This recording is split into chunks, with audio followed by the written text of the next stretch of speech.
Oh, I just got a text from my sister. We're trying to organize a family gathering, and it looks like she has some questions for me. Let's see. She said, "Hey, I just wanted to touch base with you about the party. I need a ballpark figure for how much to spend, and I don't want to be out of our league and strike out by spending too much." Wow, this lady is on the ball. It sounds more like we're playing baseball than planning a party. Oh, hello there.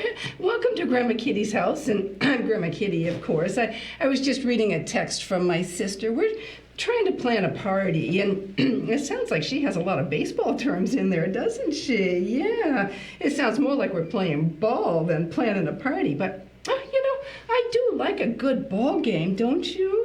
Yeah, I mean, it's so much fun during the summertime when the weather is warm to go watch a ball game, and of course you got to get a hot dog too, right? Yeah. Oh, speaking of ball games, I think I have a story here. Oh, yes, this one is perfect. This is Curious George Plays Baseball. Well, that sounds like the perfect book for us to read today. Now, Curious George was written by Margaret and H.A. Rays, and we've done some of their stories before, but let's see what George gets himself into today, shall we? "Jimmy is playing in a baseball game today, George," said his friend. "Why don't we go and cheer him on?" "There were lots of people at the ball game. Look," said the man with the yellow hat. "There's Jimmy's mother.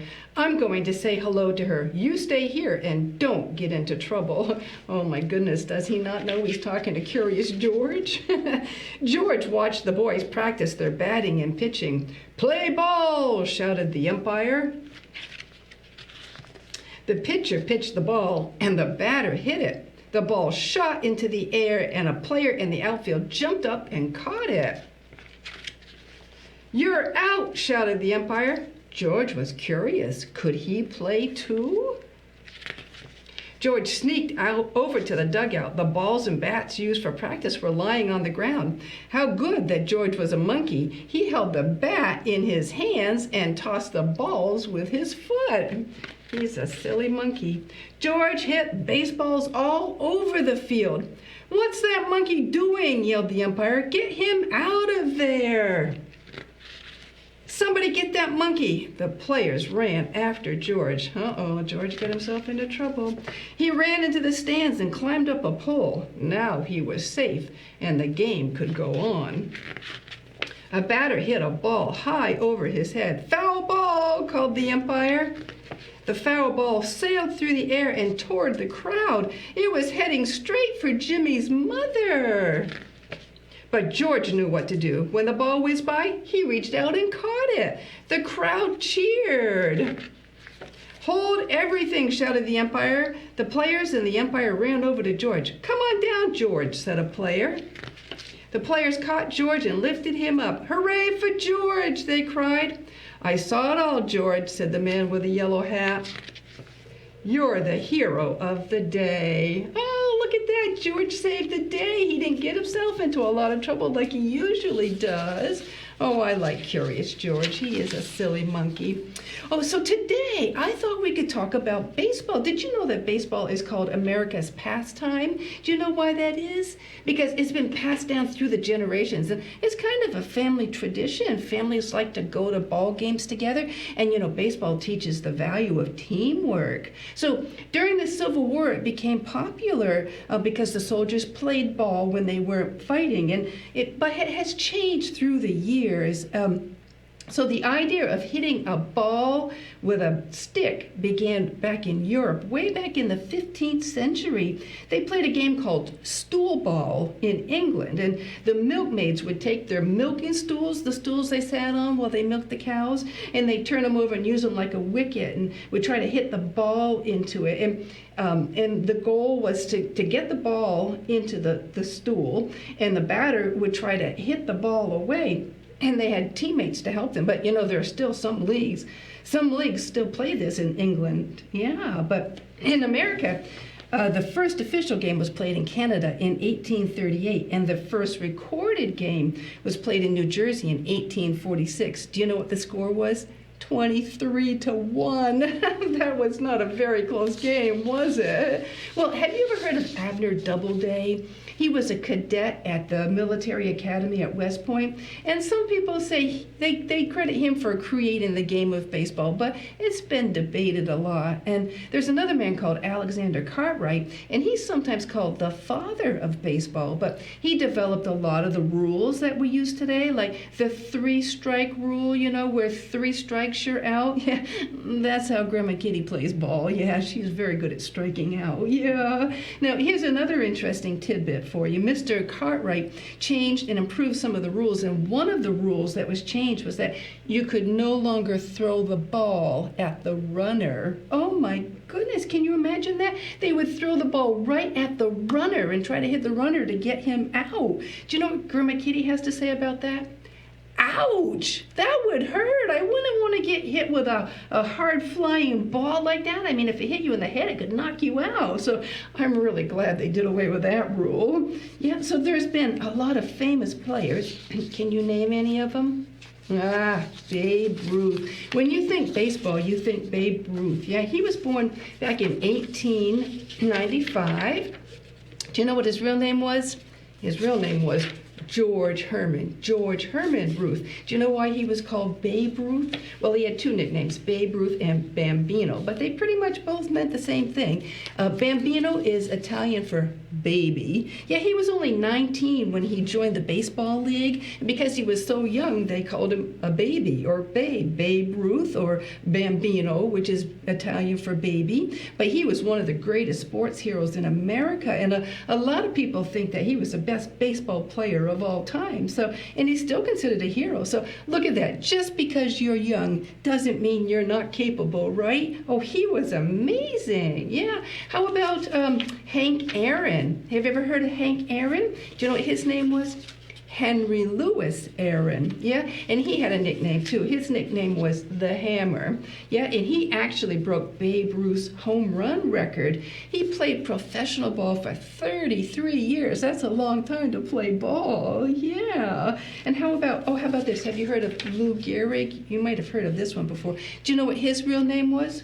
Look at this. Henry Louis, just like Hank Aaron. Henry Louis, he was Henry Louis Gehrig. Now, he played for the Yankees for 17 seasons, and he played both football and baseball, but he had a very sad ending. He developed a disease called ALS, which is a disease that weakens your muscles, and unfortunately there's no cure for it. So he was only 37 when he died, but a lot of people now call it Lou Gehrig's disease instead of ALS. Yeah, so hopefully someday they'll find a cure for it.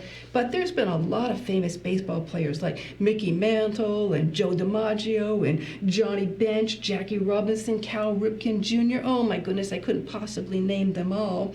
But then people like to follow a team too. They'll choose a team. Like some people like to follow the Boston Red Sox, and some people follow the Chicago White Sox. Do you think that Red Sox are luckier or White Sox? Do you think the color of the socks matters? I don't think the color of the socks really affects the outcome of the game. But then there's the Houston Astros and the Baltimore Orioles, New York Yankees, LA Dodgers, Detroit Tigers, San Francisco Giants. Oh, lots of teams across America. And people become quite attached to their team, and they watch every game. Yeah, so let's talk about what do you need to play baseball.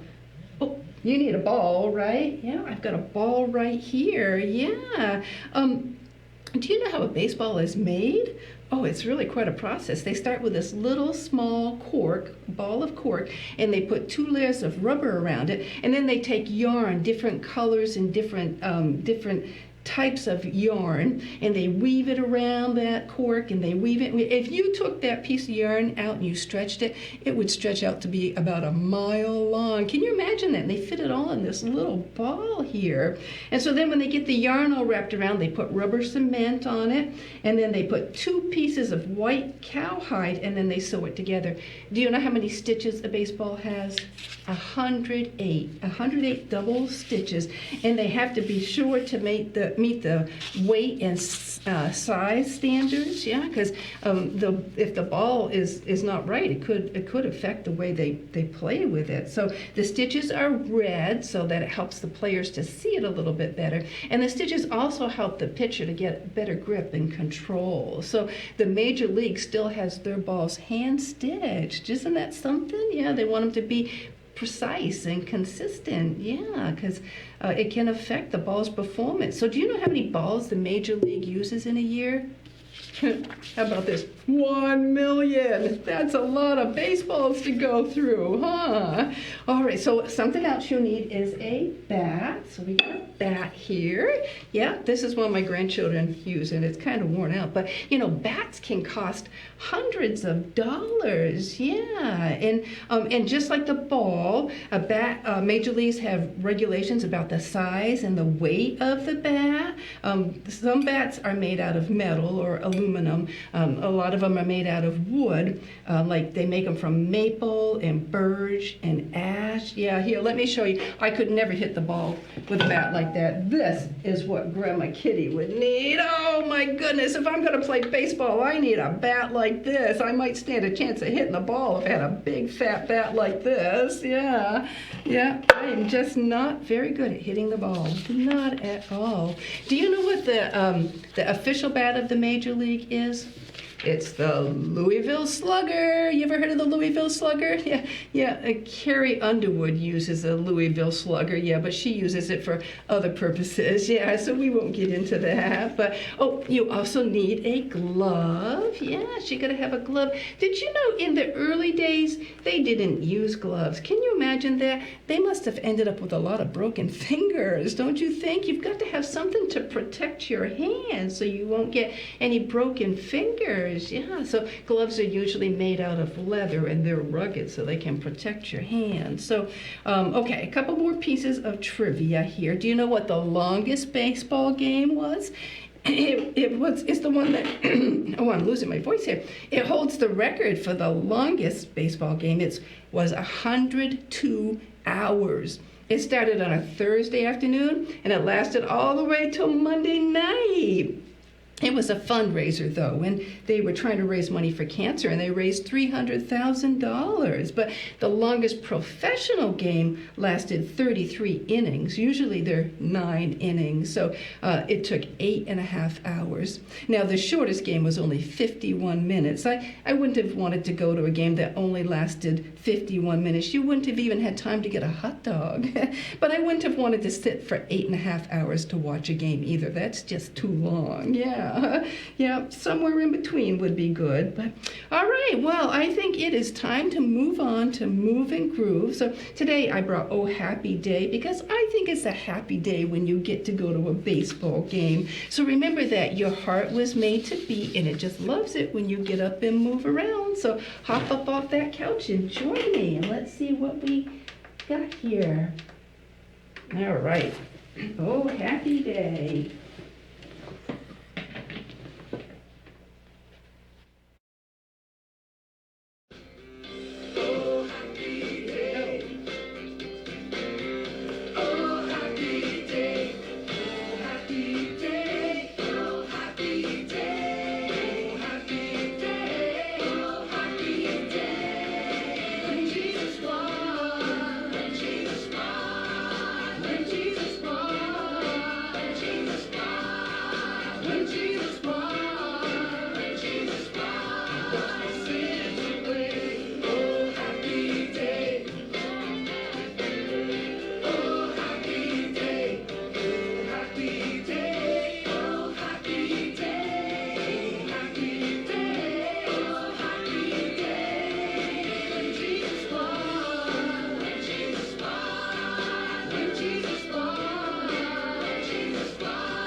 Did you get up and move and groove and make your heart beat? Yes.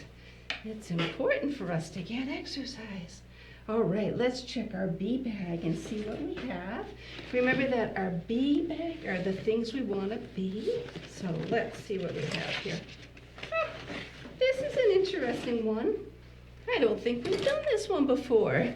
It says, be fun. Oh, I like to be fun and I like to have fun. Don't you like to have fun?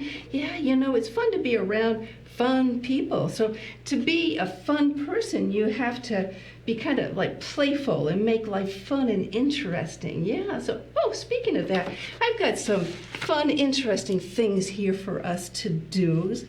So we've been talking about baseball, and when I was looking up baseball, I realized that there's a lot of baseball terms that we use, and they're metaphors. Do you know what a metaphor is?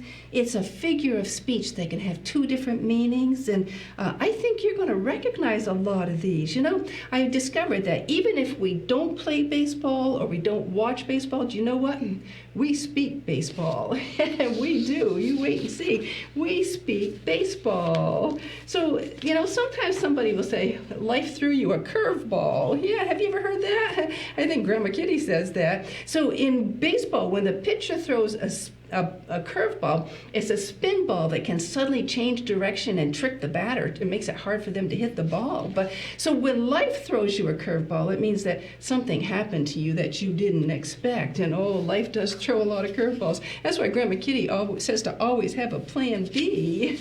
How about if you're a little off base? Have you heard that before? Yeah, if you're off base in baseball, you're going to get tagged out, right? So when you say someone's a little off base, it means they're a little confused, a little mistaken, not quite on the target, not quite where there should be. How about out of your league? Yeah, we were talking about this one earlier. So there's minor leagues and major leagues, and you have to have the right skills to play in the right league. So if you're out of your league, it means you're on a different level. You don't have quite the skills that are matching up to what you need to do. Oh, this is the way Grandma Kitty plays ball. Batting zero, yes. Yeah, so in baseball, of course, this means you're striking out, right? You can't hit the ball. So as a metaphor, it means you're not winning, right? Yeah, that's kind of like me. And here, this is my problem. A swing and a miss. I can swing that bat, but I'm going to miss probably. Yeah, so baseball just isn't really my thing, yeah. Oh, how about this one? I'm sure you've heard this one. Out in left field. Have you ever heard them say someone's out in left field? Yeah. Well, you know, in baseball, you need to have players out in left field to catch the ball, right? Yeah. But in as a metaphor, it means you're a little out of touch with reality. What's that? Why does it mean that? I have no idea. I mean, I didn't create these metaphors. I just use them like everyone else. You know, sometimes we say things and we don't really know what they mean, yeah? It's kind of funny, isn't it? I mean, we're talking about fun, so it's kind of funny that we say things and we don't really know what we're saying or what they mean. But how about this one? On the ball. So in baseball, it's the ball that gets all the attention, right? You got to keep track of that ball and know where that ball is. So if you're on the ball as a metaphor, it means you're alert. You're paying attention. Yeah, that makes sense, right? So, oh, how about this one? The ballpark figure. Yeah, we were talking about this one with my sister. Yeah, so they used to estimate how many people were in the crowd at ball games, and they would just call it kind of like a ballpark figure. Yeah, but of course now we sell tickets, so we have a more accurate count. But when someone says they need a ballpark figure, it just means they mean an estimate. You know, like my sister wanted a ballpark figure on how much to spend for our get-together. Oh, I like this one. A whole new ball game. Yeah. So, you know, if the last game didn't go so well, you can have a whole new game ahead of you, a chance to start over and try again. Yeah. So that's basically what the metaphor means, that it's a new set of circumstances or a new situation, and everyone likes second chances, right? Yeah. So I like this one. Well, how about this?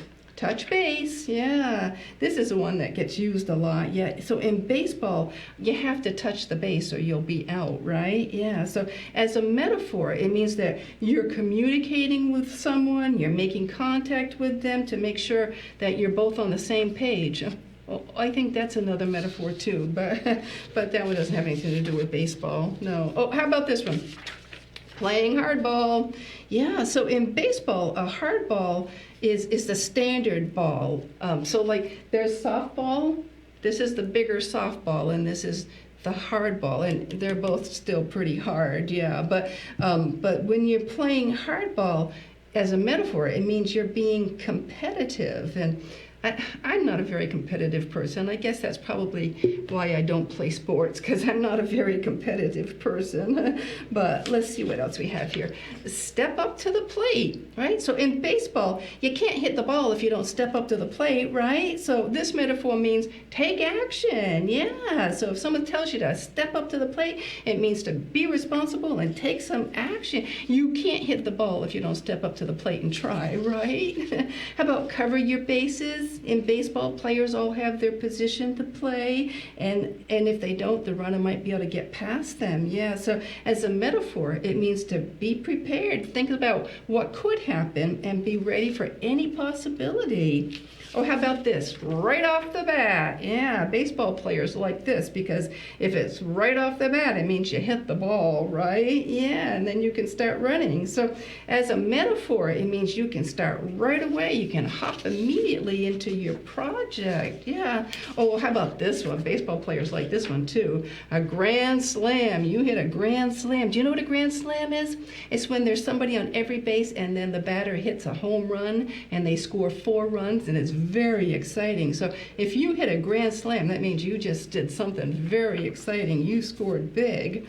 How about knock it out of the park? Yeah, that would be a home run, right? Yeah, so as a metaphor, it means you did something really well. Oh, go down swinging. This is how Grandma Kitty plays ball. Yeah, I might swing and try, but I'm probably not going to hit the ball. But it means you don't give up. You keep on trying. Yeah, and then you either hit it or you miss it, and that's pretty much what this means. You're either successful or you're not. And how about a strikeout? Yeah, that means you struck out, right? And as a metaphor, it means it was a failed attempt. But never give up, because you could have a whole new ball game just ahead of you. Yeah. So see, maybe we don't play baseball, but we definitely speak it, don't we? Yes, those are a lot of baseball terms that we use all the time. Well, I suppose I better get back to my sister and let her know what we're doing here. I need to touch base with her, yeah, and give her a ballpark figure, because I don't want to be out of our league, yeah, and strike out. Oh, this girl sure is on the ball. See, there I am, using all those metaphors again, talking baseball.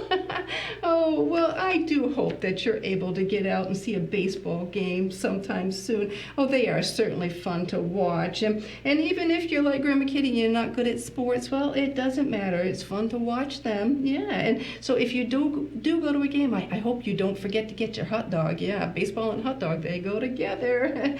Well, you take care. You have a wonderful day. You stay healthy, safe, and happy, and Grandma Kitty will talk to you again soon. Bye-bye.